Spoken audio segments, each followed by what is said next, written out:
नीरज पांडे हमारे साथ लगातार बने। नीरज, यूपी से कहा जा रहा है कि कम से कम 6 चेहरे संगठन में कोई बड़ी भूमिका निभाते हुए देखे जा सकते हैं। देखिए प्रत्युष, भारतीय जनता पार्टी उत्तर प्रदेश में बहुत बड़ा बेस है, राज्य में सरकार है और आने वाले कुछ दिनों में नई विधानसभा चुनाव भी है। हमेशा भी जब भी संगठन बना है भारतीय जनता पार्टी यूपी से कम 6-7 चेहरे रहते ही रहते हैं। अलग अलग पदों में कुछ सचिव होते हैं, हमेशा एक महासचिव रहता ही रहता है। इस समय भी अगर आप देखें तो 2 राष्ट्रीय महासचिव हैं, राधा मोहन दास अग्रवाल और अरुण सिंह, दोनों लोग उत्तर प्रदेश से ताल्लुक़ रखते हैं। तो उत्तर प्रदेश हमेशा बहुत महत्वपूर्ण भूमिका में सेंटर में रहा है। जब अमित शाह अध्यक्ष थे तब भी उनके साथ एक राष्ट्रीय महासचिव उत्तर प्रदेश से आते रहे हैं, राजनाथ जी अध्यक्ष थे तब भी उनके साथ भी।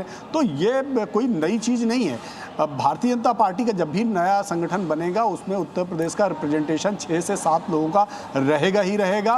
और वो इसलिए भी क्योंकि जातिगत समीकरण भी सेट करना होता है और विधानसभा चुनाव भी नजदीक है। तो इसको ध्यान में रखते हुए भारतीय जनता पार्टी में कोई बड़ी बात नहीं, 6 भी हो सकते हैं, उससे ज्यादा भी लोगों को रखा जा सकता है क्योंकि बहुत सारे पद हैं। राष्ट्रीय उपाध्यक्ष का पद है, महासचिव का पद है, सचिव करीब 15 से 20 के आसपास रहते हैं, प्रवक्ता रहते हैं, बहुत सारे अलग अलग फ्रंटल वो हैं। तो इसलिए भारतीय जनता पार्टी की जो नई टीम होगी निश्चित रूप में कम से कम 6 से 7 लोग उत्तर प्रदेश से रहेंगे ही रहेंगे।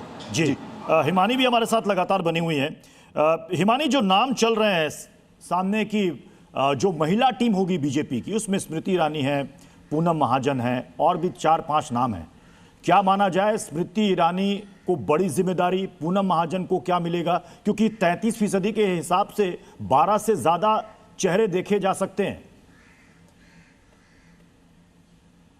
बिल्कुल आपने ठीक कहा और खुद प्रधानमंत्री नरेंद्र मोदी हर बार हर मंच से, बल्कि अभी हमने लाल किले की प्राचीर पर भी देखा, उससे पहले भी हमने देखा कि किस तरह से उन विपक्षी पार्टियों को ये कहते हुए कि कम से कम इस मामले में आप राजनीति ना करें। 33% की बात लगातार उनकी पूरी जो पार्टी है वो कहती रही। और इस लिहाज से अगर हम देखें तो बिल्कुल जैसा कि आप यहाँ पर कह रहे हैं, तो उस हिसाब से 12-13 चेहरे जो हैं वो सामने आने चाहिए। तो ये एक कॉम्बिनेशन जो है ये यहाँ पर बनाकर एक मैसेज दिया जा रहा है। और साथ ही साथ आप ये देखिए कि कुछ पुराने चेहरे जो वापस लाए जा रहे हैं या अगर कुछ मंत्री जो यहां शिफ्ट किए जा रहे हैं, तो सरकार ये एक मैसेज देने की कोशिश प्रत्युष जी कर रही है कि यहां संगठन पर अब वो फोकस करना चाह रही है, उसको और ज्यादा मजबूत करना चाह रही है। पिछले कुछ टाइम में जो भी राजनीतिक घटनाक्रम रहे, चाहे वो सीजेपी का प्रोटेस्ट से लेकर धर्मेंद्र प्रधान के इस्तीफे से लेकर या विपक्ष ने जिस तरह से पूरा एक मुद्दा बनाया, या आने वाले टाइम में तमाम राज्यों में विधानसभा चुनाव ही क्यों ना हो, तो उसे लेकर एक वो स्ट्रांग मैसेज यहां पर देना चाह रही है। वो यहां पर अब कोई कोताही नहीं बरतना चाह रही है, वो उसको फिर एक रिवाइव करने की कोशिश यहां पर कर रही है।